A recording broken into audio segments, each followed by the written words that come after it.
When was the last time you read anything Google or Microsoft's LinkedIn company accounts had to say? Almost never. And yet we are reading what employees of Google and Microsoft are saying, right? What that tells you is brands are being built by individuals. And all you need is like a tribe of 10,000 people to follow you. No matter who you are, there are 10,000 people out there that subscribe to your world. Do you encourage your teams to also post? What mistakes do you see executives making? Can you talk about what you're seeing in the industry that's making the attention economy so important in today's market? In this episode of Executive Signal, I'm joined by Santosh Sharan. 3 out of 4 contents that I publish is only for growing my community. So when you post a content for the next 12 hours, you have this halo effect. You're like a micro celebrity. Now you have this micro opportunity for an ad. Now 3 out of 4 times I have no ad. Now 1 out of 4 I do want to have an ad. Conversion rates on anything else is just so low,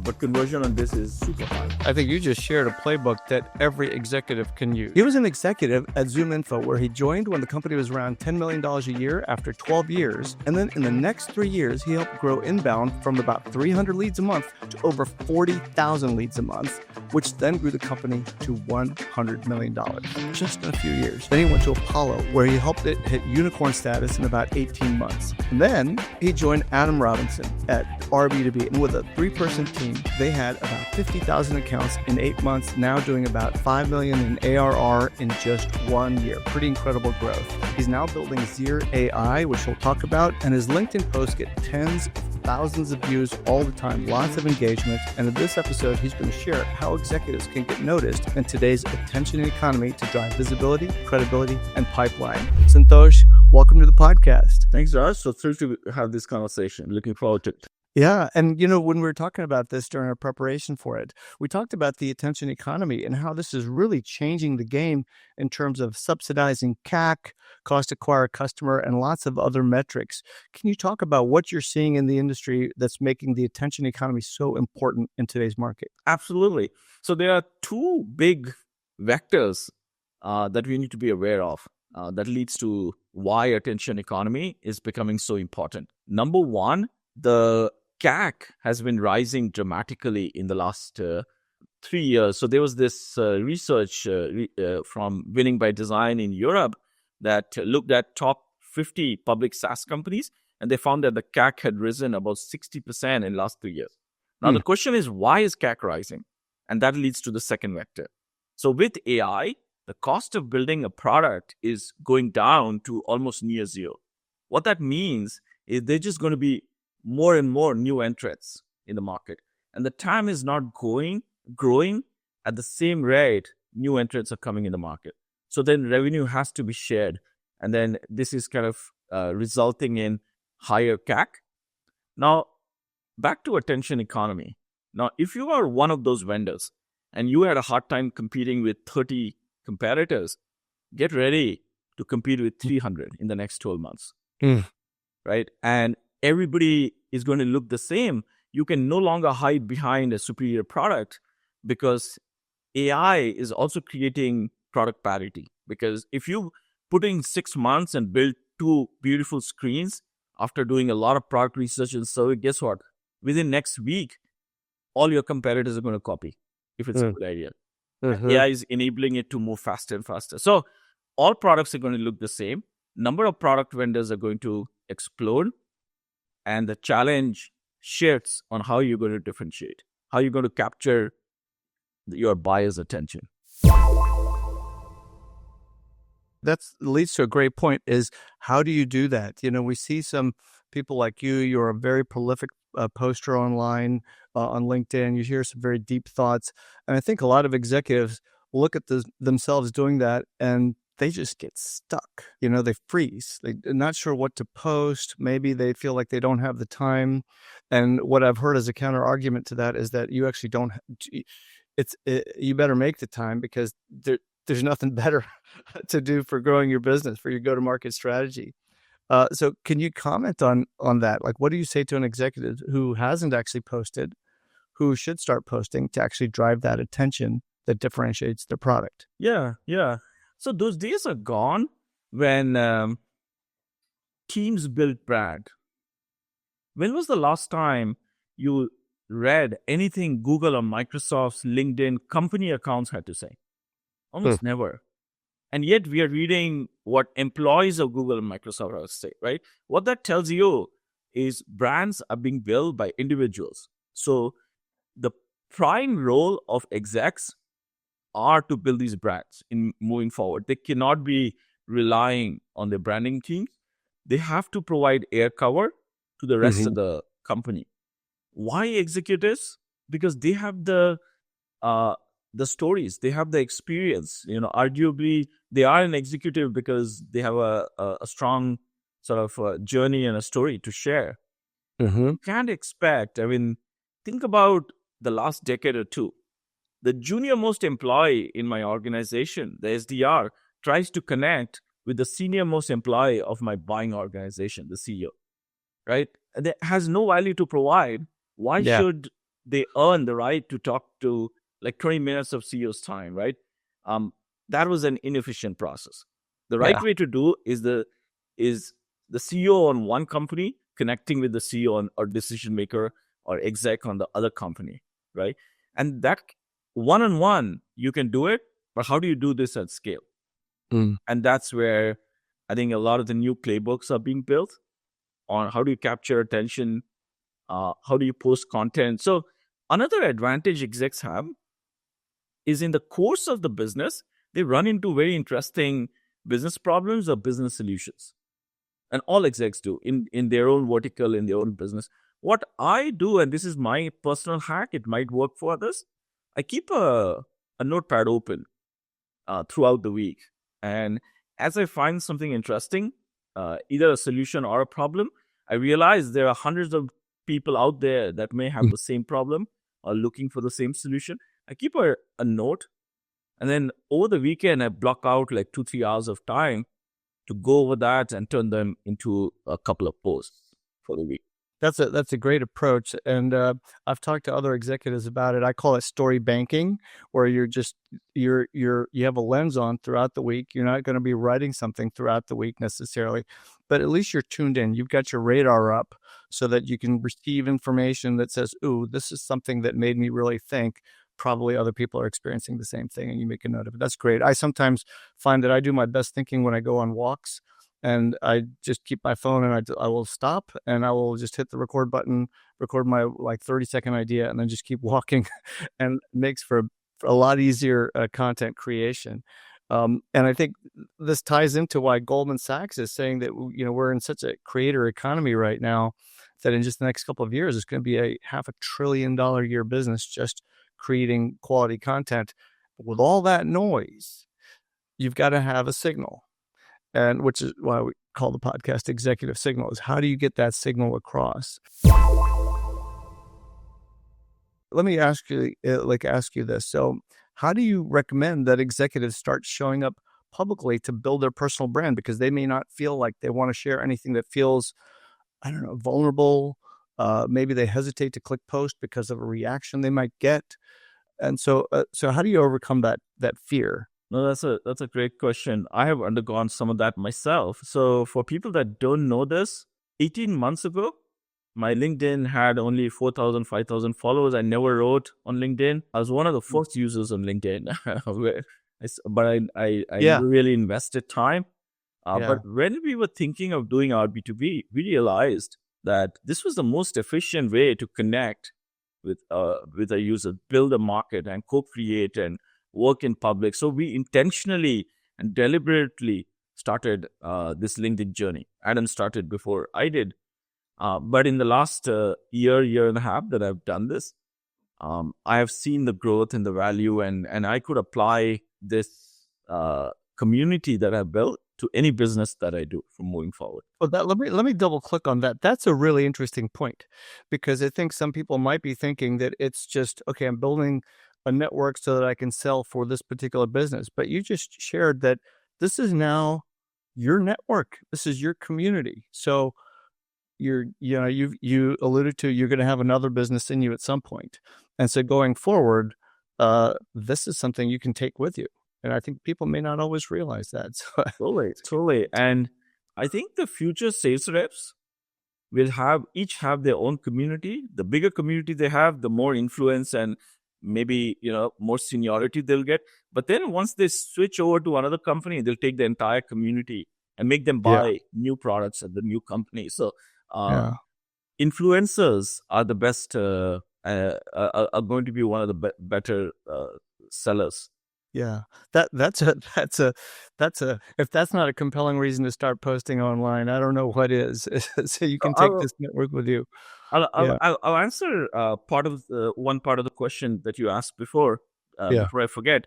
In the attention economy, so you asked what kind of questions and the should we say vulnerabilities or like Mhm. everybody wants to just stay positive and not share. So it turns out, if you think about attention, all attention is good, even if it's bad attention. Even if it's good, it's like press release, right? So sometimes, um, so you find your own sort of formula to get attention.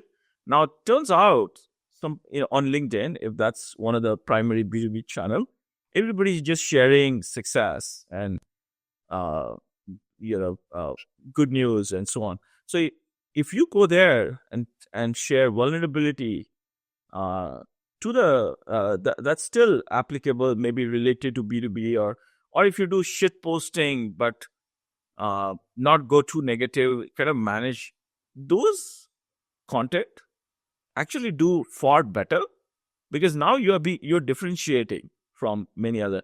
And Adam is actually really good at this. He's done a lot of shit posting and he shares a lot of vulnerability, and he's done excellent capturing attention. So attention doesn't always have to be captured through the traditional innovation thought leadership route. It can be captured by sharing anything that's top of mind as long as others can resonate. So here's Yeah. the key: when people resonate with you, they buy from you. I think, and I was going to ask you this a little bit later in the podcast, but let's go there now. Getting the attention is one thing. Turning that attention into dollars is a completely different thing. And I think many people chase what we might call vanity metrics, number of likes, number of comments, things like that. Is there another metric that you use to see how effective your posts are? Is there some direct line to revenue? Is there a roundabout line to revenue? And is it only just revenue? Is it something else too? So strangely enough, this is almost a pattern that I've seen on my posts. The posts that don't do well tend to drive more revenue for me or more meetings for me than the posts that do well. And I've thought about that a lot, and like that's totally counterintuitive, right? And here's how I explain it. Maybe if you have a better explanation, if I write something that appeals to most people out there, the broader audience, turns out that's actually I may get, let's say, 1,000 likes. And if I'm chasing likes, maybe those are the content I write, and I get a high when I get 1,000, but then I get no valuable or less valuable meetings, right? Versus I get only 50 likes for a post that would otherwise look like a failure, and I get 10 meetings out of it. Now, let me explain. And that's the reason why you should not chase likes, right? If you're So the reason is, say my meetings are generally with decision makers or execs, and they are fewer in numbers anyways. So if I want to evoke a response from them, I cannot be chasing broad themes of content or that appeals to everybody. And certainly I'm not going to get a lot of likes from if I'm only focusing on VP and above, right? So that's one point. But here is how I bridge the gap between content and revenue. So 3 out of 4 contents that I publish is only for growing my community or engaging with my community, right? So when you post a content for the next 12 hours, you have this halo effect. You're like a micro celebrity because you have already provided some value. Now you have this micro opportunity for an ask. Now 3 out of 4 times I have no ask. I just produce content and I try to genuinely help around the ICP and my content pillars. Now, 1 out of 4, I do want to have an ask. And what I do there is I carefully craft that piece of content for a certain ICP. And then I have this automation going on in the background that anybody that likes or engages with the content, I scrub their title and company against my ICP. And Mhm. if they're above VP and above, or they could buy what I'm selling, I have this automation that drops in a LinkedIn message to them saying, "Hey, I'm building something. Do you want to check out?" Or here's my calendar link. Just a 1 line, 2 line message, which is big Mhm. enough, um, like a generic message. I send the same message no matter what I like. And Mhm. then the calendar link, it turns out I get over 50%. I'm only sending that link to people that have already qualified and matched my ICP. So, But this is automated though, right? this is 100% automated. Yeah. So now the beauty is my calendar starts filling up. And this is how the magic of this thought leadership or content on social. The connections happen in bursts. It's not linear. It's non-linear, right?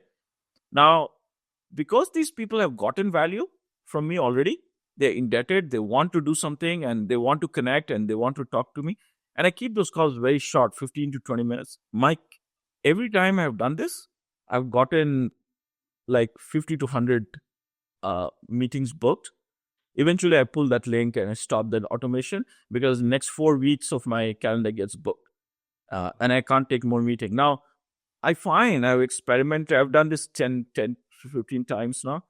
I find that if I run the same play after 24 hours of doing the post or 48 hours, I get almost no response. So what that tells me is that celebrity effect goes away. They don't even remember who Santosh is. They don't know who I am. They just move on with other things in their life.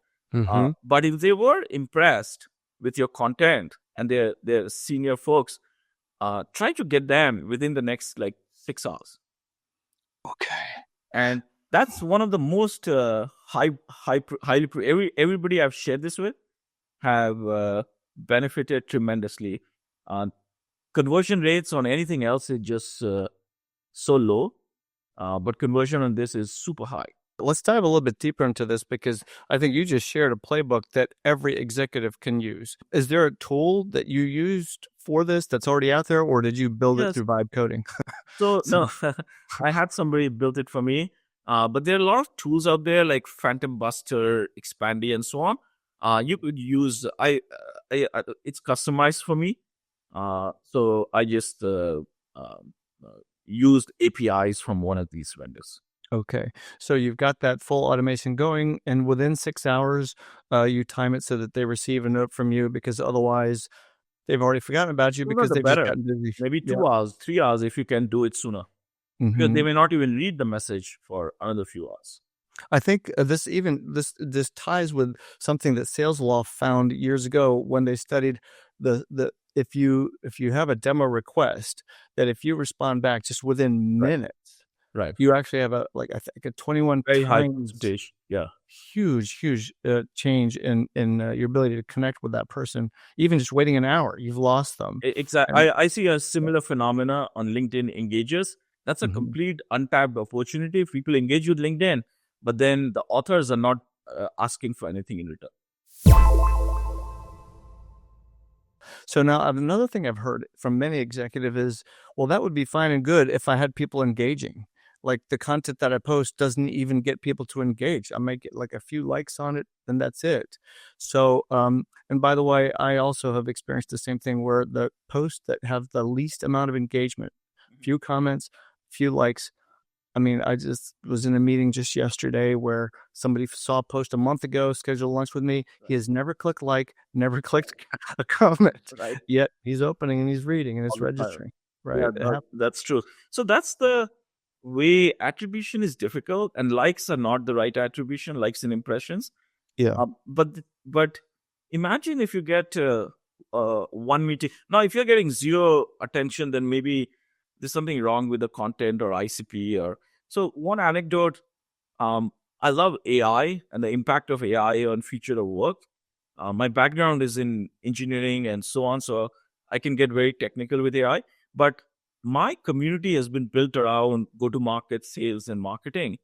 So from time to time, when I share about AI, nobody wants to engage with it.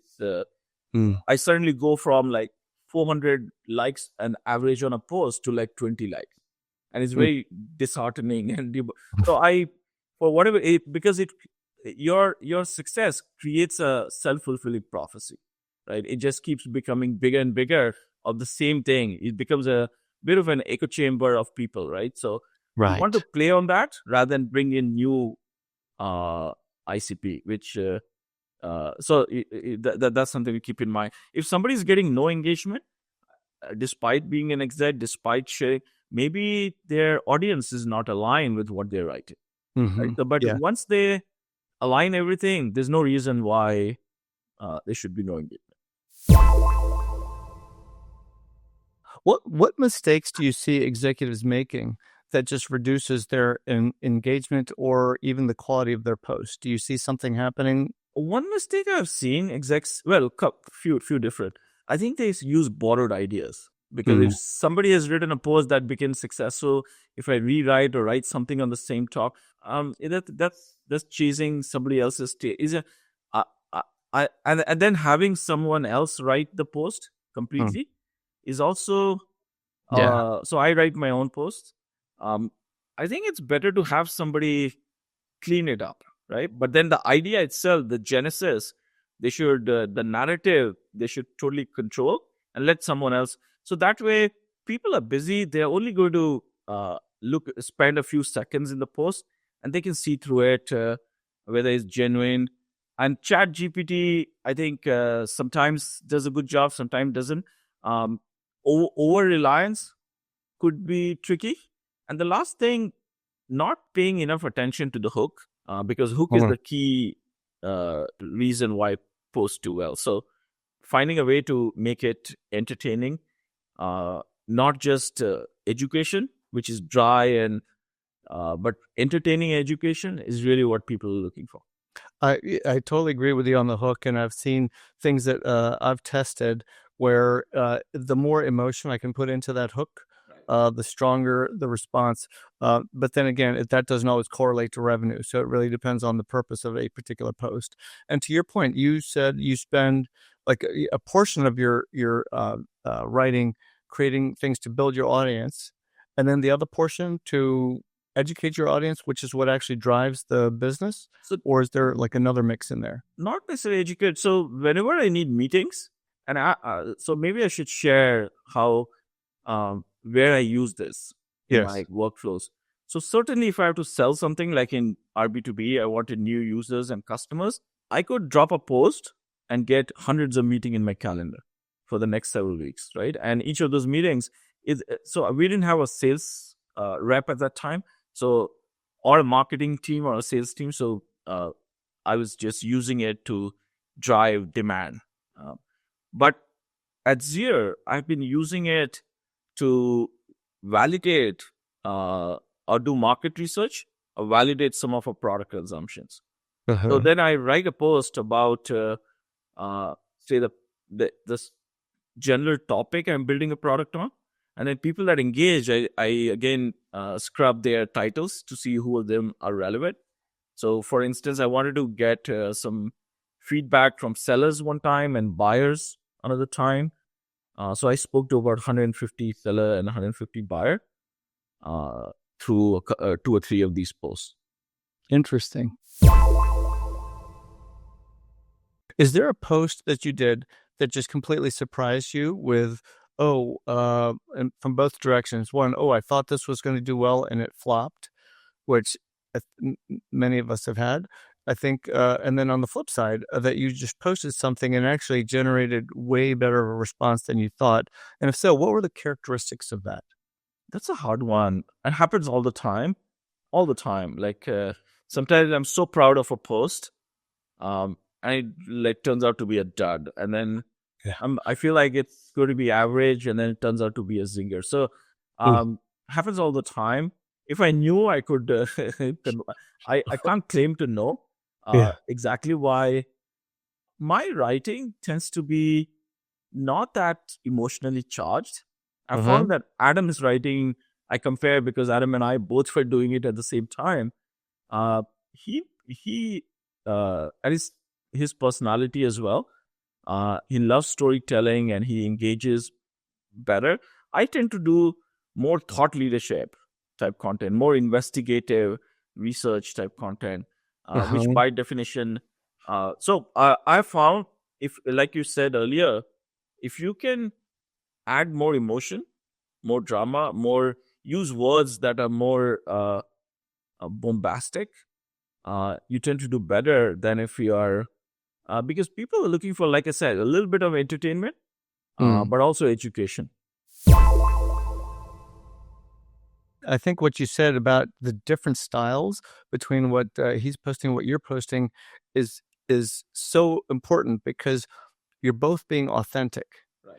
And so for you to post something that may be more emotionally charged, it wouldn't feel natural for you, right? And then people would kind of see through that. And I see some executives, I call it outsourcing your voice to ChatGPT.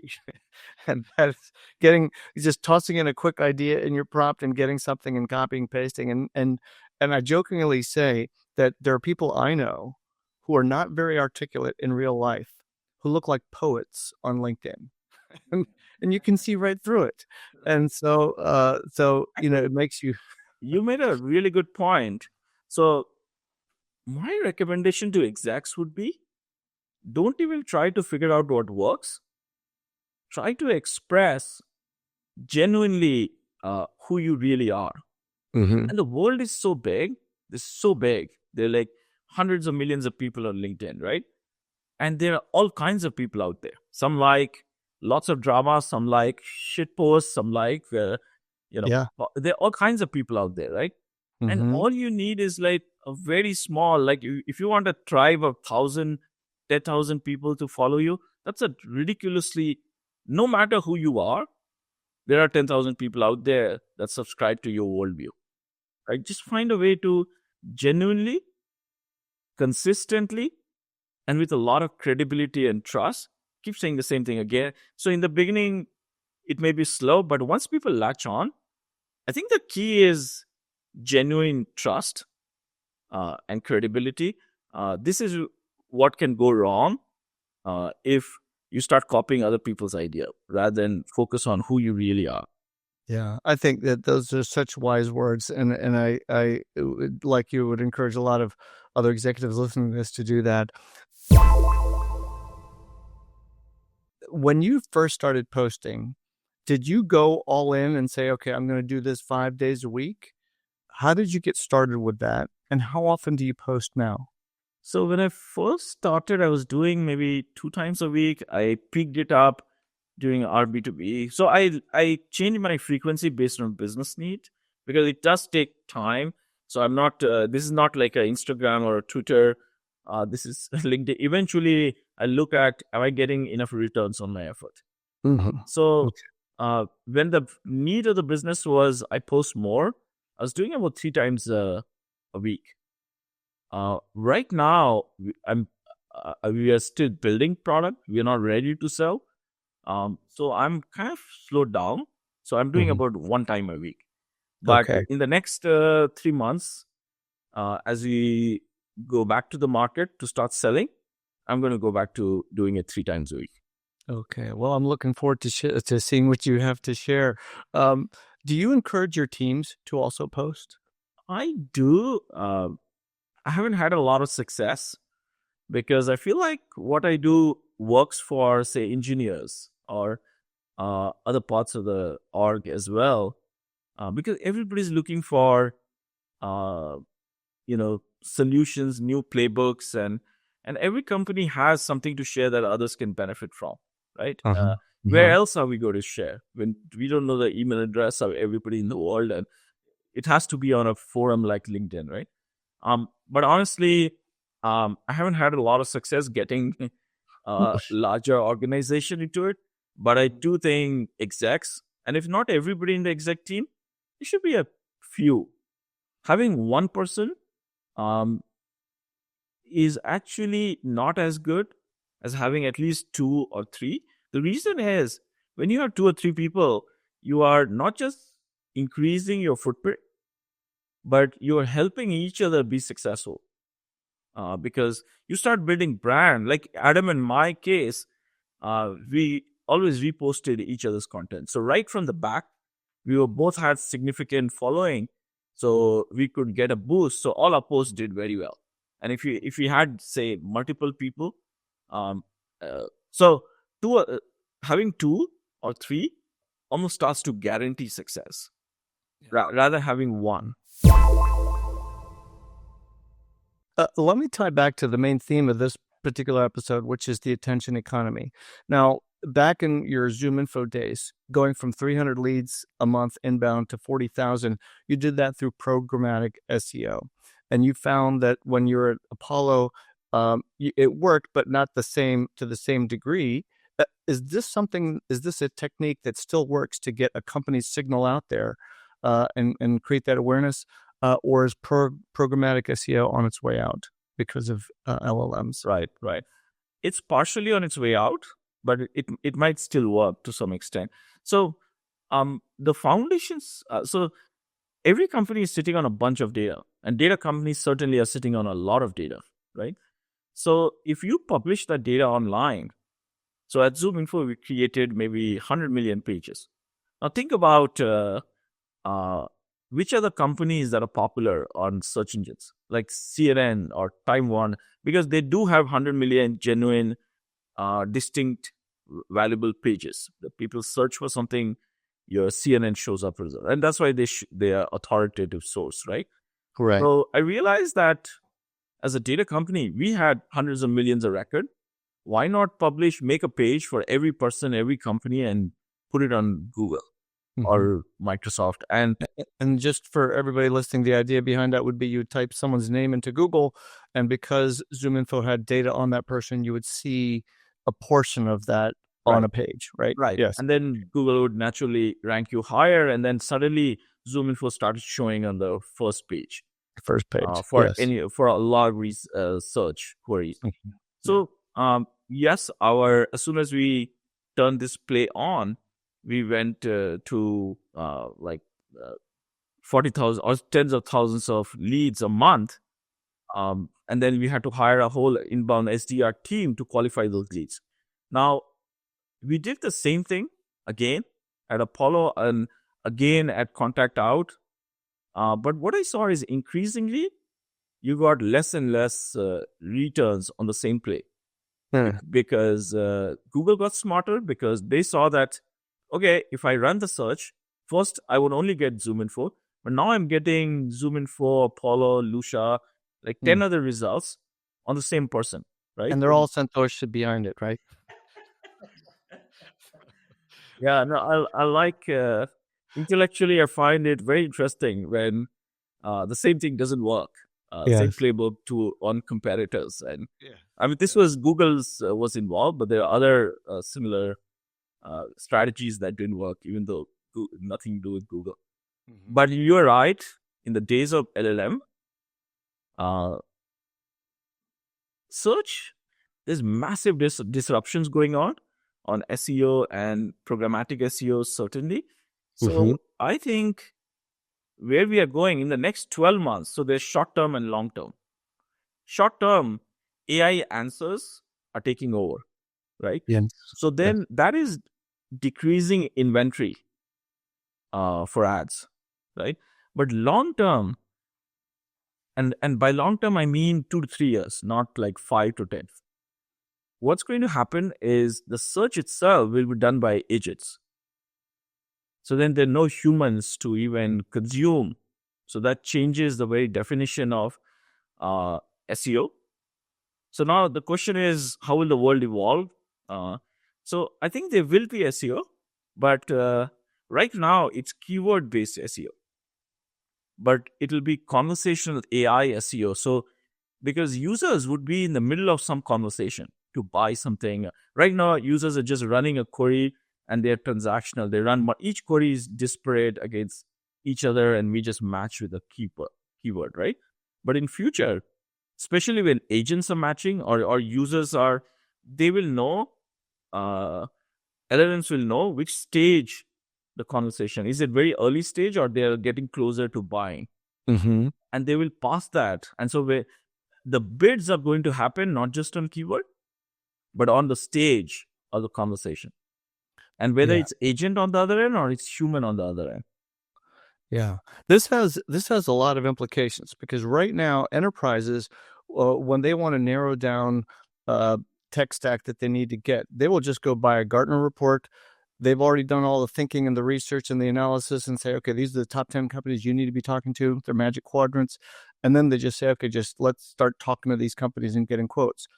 If I hear you correctly, what you're saying is this conversation will now level the playing field to smaller companies being able to figure out what they need and then get very specialized the vendors inside that conversation. So that has implications for even these large research companies too and their existence. Oh, I think research companies are in trouble. Any business that had a moat because of like a premium mode were able to charge more because of market inefficiencies. Mm-hmm. So premium branding is also a form of market inefficiency in a way, right? Because Mm-hmm. people can't get access to information transparently, so they just delegate or rely on a brand that they keep hearing about. The Uh-huh. companies that are investing more on marketing and look at that as a cue that their product must be better, Yeah. because the search cost is lower because you can't find all the 10 other companies in that space. So you go with the one that is spending so much in marketing that your search cost is minimal, right? Those are market inefficiencies that are going away with here. Now, all this has dramatic impact on go-to-market strategy. And that's what you saw that led you to form Zier AI. Could you talk about that and how you're looking to flip the entire GTM conversation? Sure. So there are two broad themes of what we are building and how we're solving go to market.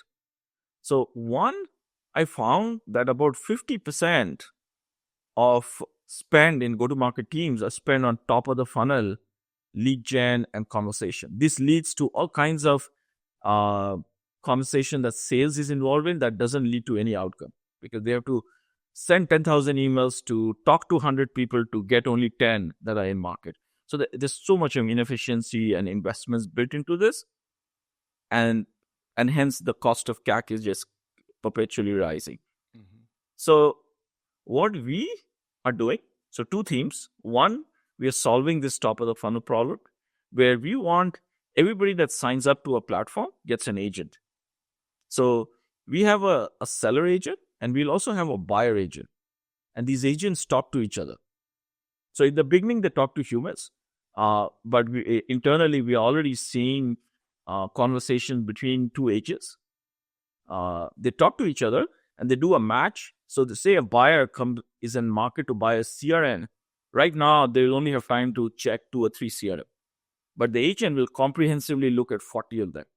Maybe even talk to agents or human sellers from many of them, right? So, and then bring back and score the 40 of them and say, here are the 2 that I think that are most relevant based on what's important for you, right? And then schedules call between the seller and the buyer. And those calls are very high engaged, high intent calls. So that is one theme of what we are building. The second big unlock we are doing is around research. You mentioned research earlier. So the way it works is everybody that signs up on our platform, our buyer-led go-to-market platform, we give them an agent, like I shared earlier. But we also ask them, what is top of mind for you today? What problem are you trying to solve in your business? And we capture that. And as soon as we capture, we send our agents to find solutions for those problems. So let's say you say you're getting churn, or you want to get into this account, but you don't know how to penetrate, right? So you can just keep dropping problems with us. Now, our AI researcher or agent finds you a solution to this problem, but also shares your problem with other agencies and vendors that have already said they are experts in this space. And the agents goes to them and saying, hey, you solve churn. Here is this company. And if it's a fit for what you are looking for, then why don't you add some playbook in addition to what AI has already found? So this agency goes and adds a playbook. And then if the buyer likes it, now that soft intent is turning into a hard intent. They might even end up hiring the agency to solve the problem, right? I find this is a much better way to do go-to-market, where both buyer and sellers are solving problems rather than sellers sending 10,000 email, fully knowing that 9,990 are going to consider it as spam. Yeah, yeah. Now, this, if I'm understanding this one correctly, this implies that there's a dramatic need for like a big uptick in quality content that's going to enable these agents to talk to each other. That one is going to ask for something and it's going to need to know from the other that it has that. So, for example, if someone's selling a CRM tool and you specialize in CRM tools for managing a musician's fan base, right? So that's I mean, you're not going to buy Salesforce for that. Right. You're going to need something very special for something like that. So, so the content that everyone's going to need to create really has to have a lot of depth to it that touches on not just the keywords, but the thoughts behind what you're trying to communicate. And so how will people address something like that, creating that much content? Right. So we thought about, so you're absolutely right. The future of AI is linked to content.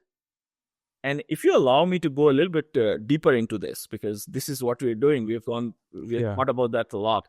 Yeah. So just for the audience to know, these are two nerds about to nerd out. Okay. Both of us are engineers. Last 10 or 20 years, when a marketer created content, they were thinking about how to create a generic content so it could answer more questions, that could do better SEO, so have a lot of keywords, right? Mm-hmm. So if you think about a curve, like an 80-20 rule, there's this 20% content that could answer 80% of the answers, right? But then there is, on Google, there's this long tail of 80% content that barely answers anybody's questions. Yes. Right? So nobody wants to be there. Nobody wants to be the long tail of SEO. Everybody wants to be the part of that dominant.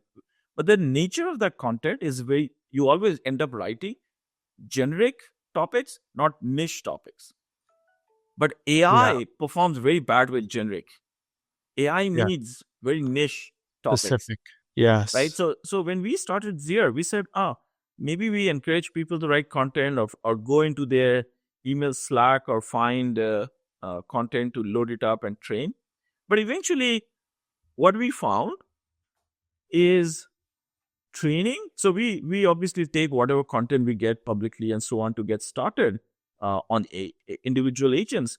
But we found that every time an agent responds to a question to another agent or human, it already knows how much confidence it has on that response. So if it has a low confidence, we are escalating it to the human that represents the agent, right? And then the human looks at the response and says, I could do better. And here is what you should have said, right? So in our agent, we find that the first week or first few days, every day, there are like 10 or 12 such questions escalating. Next week, there are only like 6, because every time you respond, the AI is so good at replicating the response, right? So then you don't need to, it never comes back to you to ask the same question. So learning on demand based on live questions, we found is far more effective than learning ahead of time. Now, okay. That's also really interesting. And I love what you said about the long tail effect, because for those who may be familiar with sending out your corporate signal to draw inbound leads, the long tail is where the money is. That's where you've got this really nuanced content. And I remember talking to one of my our clients who was creating content for small businesses because that was their market. And I said, well, give me an example of what kinds of small businesses. And they said, oh, well, we do work with accountants, with lawyers. And I said, now shift your content. Don't say you're reaching small businesses. Write an article just for accountants. And they're like, but I reach small businesses. I reach other types too. And I said, well, you're not writing just one piece of content.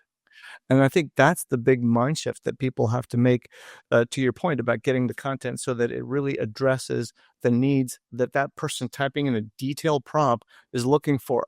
I am an accounting company with 25 employees, and I need to find a CRM solution so that I don't get fired because my boss hates Salesforce. That's a prompt. And so people need to go after articles like what to do if Salesforce isn't meeting your needs as an accounting CRM. And that's what's going to get found, right? So yeah, absolutely. So here's another hack, if it's helpful for anyone. Mm-hmm. All content has to be written for LLMs now. Mm-hmm. So earlier we wrote all contents for humans, so we made it easy. We gave like a long, elaborate, pretext and suffix and all that to kind of make it easy for somebody to make it readable, right? LLM don't care about all that. And bulk of the content in future, I would even say 80% of the content, the very utility of the content is going to be LLM, not humans, right? Because agents will talk to agents and decide what is important for all of us. So what that means, so here is what my research is showing. Make the contents questions and answers, just knowledge concepts. Mm-hmm. So like a FAQ. Here's a question and here's the best answer. Here's another question and here's the best answer. And if you really want to go after LLMs, anticipate like variants of the same questions and give answers. It may be a bit jarring for humans, but I think those people talk about how do we do SEO for LLM. This is how you do SEO for LLM, is create massive FAQs and put it on your website. I think one of the strategies that's worked for us, because our tool MakeMedia helps people create this really rich content just by having a conversation, and it interviews you and helps you connect the dots with all of your insights and experience to create this deep content, is at the bottom of your article you can just stick in an FAQ. And so you can have your fully optimized article. And I think people may be overlooking the importance of article structure. I mean, schema has become so important because that's what enables LLMs to just find you very quickly and get your information inside. So when someone searches, there it is. Right.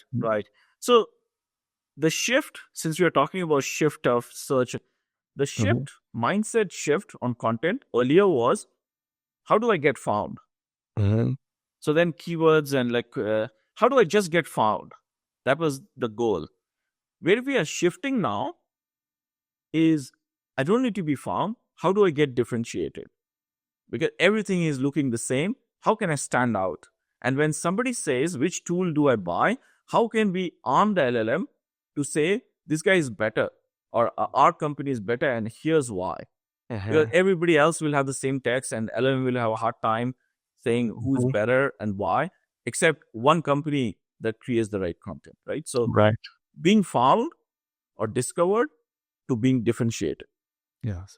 And I think this is where we start to see a blend of content that's on your website that talks about these things, and you as an executive posting about these things. And you may have seen it too when you do a search on Google right now. They're not just returning back people's website pages, they're returning back high quality LinkedIn posts as well. And so that's showing up too. So I think that's we're starting to see a blend of content being search everywhere optimization, right? It's you really got to be everywhere. So yeah.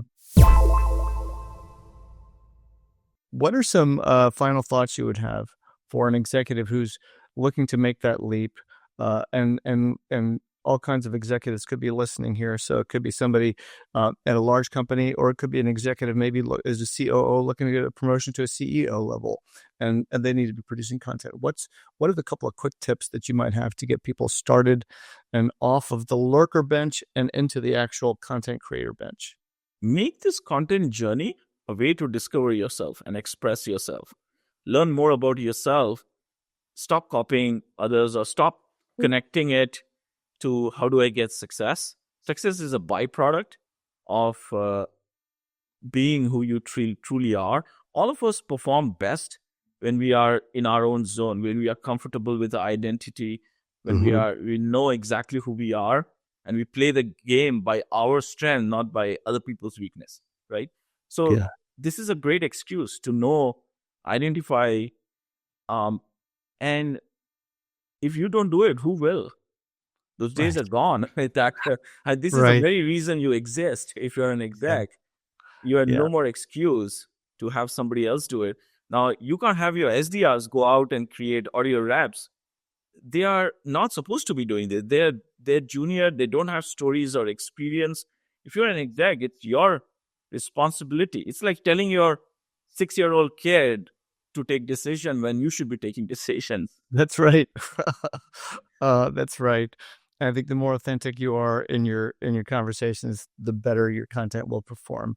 Santosh, thank you very much for a very insightful conversation. We covered a lot of ground today, and I love the playbooks that you shared. How can people reach you if they wanted to reach out? Yeah, so LinkedIn is still one of the best channels for me. Find me on LinkedIn, connect, send me an email. My email is santosh@zia.ai if you want to write directly. Very good. Thank you so much for sharing all those tips, and we'll see you next time on Executive Thanks, Raj. Signal. This was a wonderful conversation. Thank you.